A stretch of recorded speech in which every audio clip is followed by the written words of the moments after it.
Hey there, if you're getting the annoying operation not permitted error in your macOS terminal, don't worry, you're not alone. I ran into this too, and I've got a quick fix that'll get you back on track in under a minute. So, here's what you do. First, open System Settings, scroll down to Privacy and Security, then click on Full Disk Access. Now, here's the key step. Find your terminal app. If you're using the default terminal, or something like iTerm, make sure it's in the list. If it's not, click the plus button and add it manually.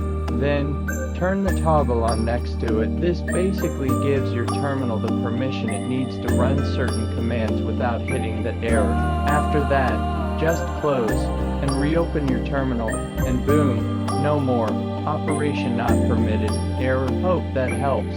Follow for more quick tech fixes like this one.